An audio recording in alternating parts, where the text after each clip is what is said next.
At here na naman tayo ulit 'no, para tingnan ang atin ditong mahahagip na energies in this channel naman. So please, okay, just take only what resonates and lahat tayong gender ba, lalaki, LGBT, lahat ay welcome. There's also a possibility na magpalit ng roles kasi general reading ito.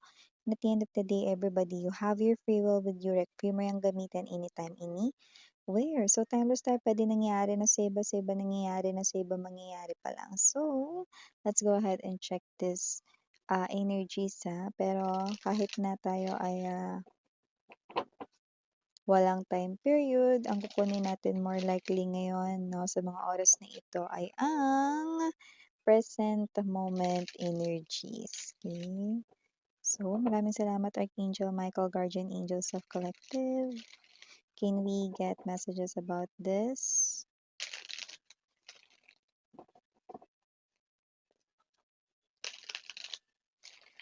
Energy na kumo-connect kay collective very strongly. Hi sa ating mga bagong viewers. My name is Yan. Returning Eastern Bias Puyaters, thank you so much. So let's go ahead and check the energies sa mga oras na ito. Page of Cups, Ten of Cups, Ace of Wands, Empress, Two of Cups, Two of Swords, bottom of the deck, Hermit, Emperor. The Empress and the Emperor are here. Okay, look at that. The Eight of Wands.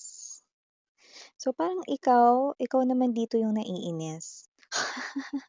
Ikaw naman dito yung nabibwisit, ayan 'no. Kasi parang may energy ka rito, ang tagal-tagal naman, ang bagal-bagal, wala pa ring ginagawa, ayan 'no. Parang feeling ko naman ako pa rin naman yung mahal niya, parang feeling ko naman na meron pa sa'ming pagbabalikan na mangyayari pero ba't gano'n, ang tagal-tagal wala akong nakikitang paggalaw, walang kahit na anong text, walang kahit na anong chat, wala ritong ni anino na pumunta siya rito sa bahay or hinanap niya ako, wala ring kaibigan nagsabi sa'kin na hinahanap niya ako, ano ba 'to? 'Yan.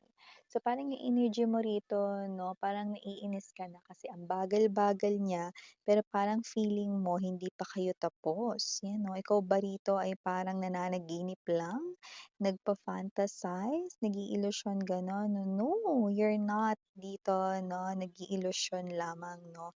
You are right 'no, nung nararamdaman mo or kung yung nararamdaman mo ay parang, feeling ko mahal pa namin yung isa't isa, feeling ko mahal pa niya ako, feeling ko ako talaga mahal niya kahit nandun siya sa feeling ng iba 'no.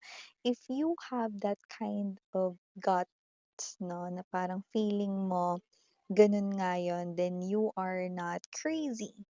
Because whoever this energy is, no, this person here, tama ka, still in love with you, still has remaining feelings for you, and kung may kasama man siya ngayon, no, ikaw yung kanyang mahal, ikaw yung kanyang gusto, at okay, nagtataka ka lamang bakit ang tagal-tagal pumisyan, ayan, no? Mainit na yung puwet ko sa upuan. Wala pa din, 'yan 'no. So, whatever the case may be, 'yan. Alam mo, etong person mo may katigasan rito yung ulo, 'yan 'no. Kasi nakita ko rito dating matigas yung bungo niya, eh. Kasalukuyan, mga bibs 'no, na siya rito ay dumadaan sa isang klase 'no ng pagpapalit-balat, 'yan 'no. Taray, ahas ba siya? Pero puwedeng nag-entertain siya ng isang ahas sa kanyang life, pero gano'n pa man. Okay, let me just tell this. Your person here ay someone dito na iba yung level ng katigasan ng ulo niya. Pero hindi ibig sabihin nito na nag-iilusyon ka lang, na nararamdaman mo na mahal ka niya, 'no, totoo yun. Kaya hindi siya kumikilos dito dahil matigas ang ulo ng person mo. Pero 'wag kang mag-alala dahil ang bottom of the deck natin dito ay ang Eight of Wands 'no, ay supported rito ng Hermit energy. Ibig sabihin, nakikita natin dito 'no, na yung person mo ay magkukusang kikilos dito, ayan 'no. Ay naku, alam ko sunod mong sasabihin, Miss, 'yan kapagka wala na akong pakialam sa kanya, gano'n ba? 'Pag tinigil ko na't napagod ako kakahintay sa kanya, mali ka. Kung akala mo sasabihin ko 'yan, mali ka, ayan 'no. Dahil kahit na isipin mo pa siya magdamag 'no, mga babes 'no, at kahit na siya pa yung maging focus mo kaysa yung ulam mo ngayon,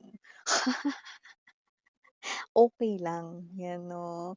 Kahit na mahal mo pa siya ngayon at nagagalit ka, okey lang 'no. Hindi mo kailangan rito na kapag nakalimutan ko na ba siya minsan saka siya kikilos or kapagka ako ba na wala ng pakialam sa kanya saka siya babalik, paano yun, 'di ba, 'di wala na akong pakialam sa kanya, eh, 'di parang hindi ko na rin siya hinihintay bumalik, 'yan 'no. Hindi 'no, hindi yun yung sasabihin ko sa inyo kasi kahit maging ganyan ka pa 'no, at kahit hintayin mo pa siya rito magdamag, okey, nakikita ko rito na mangyayari pa rin ito. Kusa siya rito na lalapit sa'yo, kikilos 'no, at kahit na sabihin natin na gusto mo pa siyang tanggapin with open arms, eh, habang ino-obsess mo siyang isipin dito 'no, at hinihintay ka niyang pagbabalik, go! 'Di ba? Dahil hindi rito mababago ang naka-schedule na. Dahil itong klase ng energy na ito 'no ay, matagal nang tapos na naka-schedule.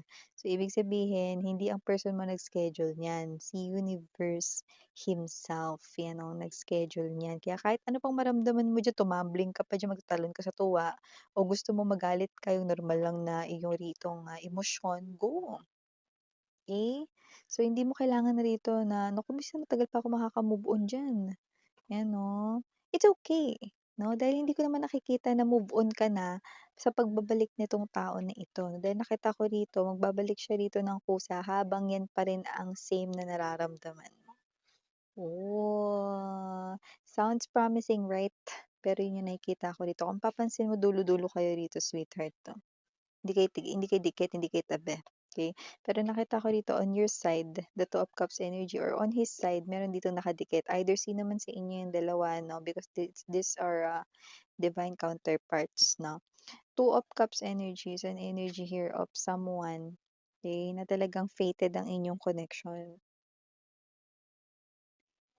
Hindi kayo dito basta-basta rito 'no, magpa-part ng ways sa isa't isa. Kahit na naghiwalay na kayo dito na makailang beses, babalik pa rin kayo dito sa piling ng isa't isa. Okay, kung ilang beses man kayo naghiwalay, isa, dalawa or marami na, babalik at babalik pa rin kayo dito sa isang klase 'no, ng koneksyon ninyo. Okay. So, ever this energy is with the Two of Swords, I do see that this person here parang, kahit na magkakausap kayo may mga parang mga hinala ka pa rin sa kanya na baka hindi siya nagsasabi ng totoo. Nakikita kitang gano'n 'no, habang naririnig mo mga sinasabi niya 'no, maaaring hindi mo yun agad paniwalaan pero willing ka dito to forgive dito 'no, at magsimula kayo ulit, gano'n din naman siya dito. So, nakikita ko ano na dahil binanggit ko nga sa inyo nagpapalit-balat siya, 'di ba? So, ibig sabihin itong person na 'to matigas yung bungot, matigas ang ulo dati, ay nakikita nating nagbago or tuluyan ng patapos sa pagbabago na iyon ngayon.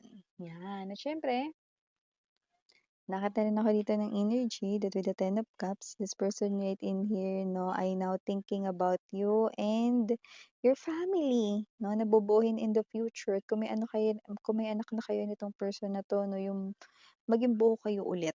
Okay? And another na promising yun, Miss yan ha. Pero yeah, that's what I'm seeing. Hayaan mo siya be.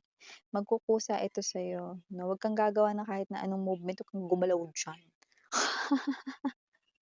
Kasi nakikita ko dito na yung gusto mong mangyari sa koneksyon ninyo ay mangyayari.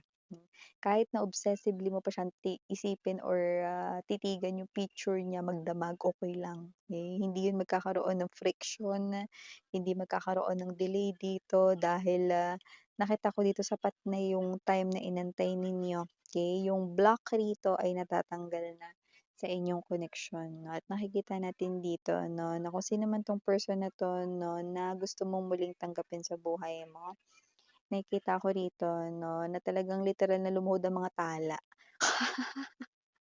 para sa pagbabagong ito. Yung iba rito, very ano, very taas yung nakita natin dito na evidence. Ang tagal niyong talagang nagkahiwalay na iba sa inyo puwedeng mga ilang taon na dito o yung iba naman dito parang ano na 'no, dekada na 'no, iba siglo, siglo. Gano'n na yung feeling ng katagal 'no. Pero kasi, worth it naman kasi yung katigasan ng ulo niya rito talagang nawala yun 'no, talagang napagbago siya rito 'no, in spirit and yung kanyang soul well renewed. Yun yung nakita natin dito. And with this Page of Cups, I do see na kung may anak kayo nitong person na 'to na mas lalo kayong paglalapitin dahil doon. At yung iba naman kung wala pa kayong anak nitong person na 'to, once na magkaanak na kayo nito 'no, yun yung mas magiging, parang, foundation lalo ng inyong connection na mas maging stronger pa more, 'yan. And LGBTQs, of course, welcome din kayo. This will be your companion for life, someone that will not leave you, someone that will be always there for you, yun, okay. And also nakita rin tayo dito ng energy 'no, na walang haharang dito. So, parang kahit na may mga tao pa rito na nadamay way back then, family man 'yan, friends or, colleagues, I do see na itong coming back ninyo sa isa't isa, wala ritong papalag. Wala silang magiging choice kundi tanggapin kayong dalawa dahil wala rin naman silang magagawa. Pero ang pinaka nakikita ko dito magiging open sila, sa pagbabalikan ito. Walang magko-comment dito na, "Ay naku, baka mamaya bumalik ulit 'yan sa dati." Wala akong nakikitang gano'n dito. So, talagang parang ito ay, well organized, well orchestrated ni universe 'no, walang magiging problema rito, walang mga eepal, walang mga sisingit, walang mga magbibigay ng side comments hindi maganda. Ayan, nakikita natin dito. So, talagang ito na yung pinakahihintay mo. So, wag ka masyado mainip, pero okey lang kahit mainip ka 'no, tapos ibaling mo yung inis mo sa kung sino yung katabi mo ngayon, kasama mo sa bahay. Kasi kahit naman mainis ka rito, mainip ka 'no, at magdadaldal ka 'no, habang hinihintay na kumilos na siya rito, kikilos siya, huwag kang mag-alala kumare, ano. Kikilos siya, siya yung lalapit dito at wala kang gagawin kundi makinig sa kanya at puwede ka rin 'no, na mag-inarte 'pag tapos na siyang magsalita or habang nagsasalita siya. Puwede kang no, puwede kang gumanon-ganon habang nagsasalita siya 'no, or puwede rito puwede ka rito na parang alam mo 'yun, mag-side comment sa lahat ng mga puwede mo 'yun salagin kahit anong sasabihin mo hindi 'yan makakapag-cause ng, something negative sa kanya. Ibig sabihin, kunwari habang nagsasalita siya bigla kang sisingit na, "Paano ka nakakasigurado na hindi mo na uulitin 'yun? Sige nga." Ayan, kunwari gano'n. This person here 'no, kilala mo siya bilang lagi siya rito parang magaling siyang makipag-debate, 'di ba, makipagdebate sa'yo.